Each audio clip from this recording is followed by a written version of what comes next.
My great privilege to introduce to you Mayor Anja Reinke, who will be saying a few words and reading our scripture this morning. Thank you, Anja.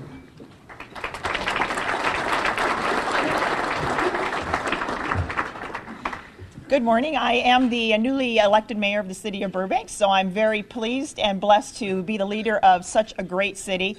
And as always, I thank our wonderful city staff and my fellow city council members for the great job that they do in making this the best city that it can possibly be on a daily basis.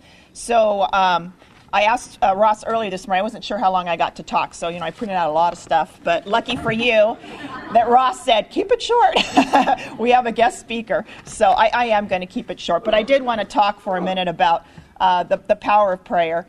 Prayer has always been used in this country for guidance, protection, and strength even before we were a nation, when we were just a handful of colonies. The Pilgrims at Plymouth relied on prayer during their first and darkest winter. Our founding fathers also called for prayer during the Constitutional Congress.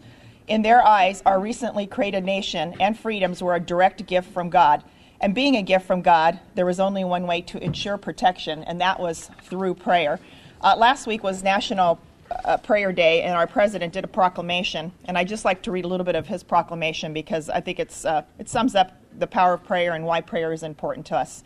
Throughout our history, whether in times of great joy and thanksgiving or in times of great challenge and uncertainty, Americans have turned to prayer. In prayer, we have expressed gratitude and humility, sought guidance and forgiveness, and received inspiration and assistance both in good times and in bad. On this day, let us give thanks for the many blessings God has bestowed upon our nation. Let us rejoice for the blessing of freedom, both to believe and to live our beliefs, and for the many other freedoms and opportunities that bring us together as one nation.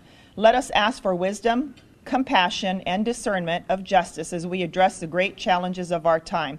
We are blessed to live in a nation that counts freedom of conscience and free exercise of religion among its most fundamental principles, thereby ensuring that all people of goodwill may hold and practice their beliefs according to the dictates of their consciences.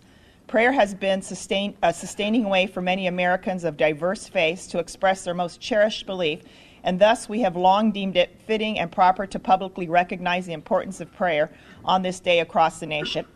The president went on to pray for people in Haiti and Chile and elsewhere who are suffering, and I think we should always keep those people in our prayers, people who are suffering locally and people who are suffering worldwide too. And we should never forget, living in a very blessed community that we do, that there are people out there that need constant prayer every day.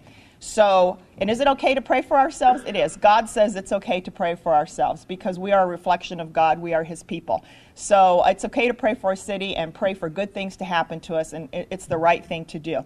So, with that, I thank you for this mayor's breakfast this morning, and God bless you all.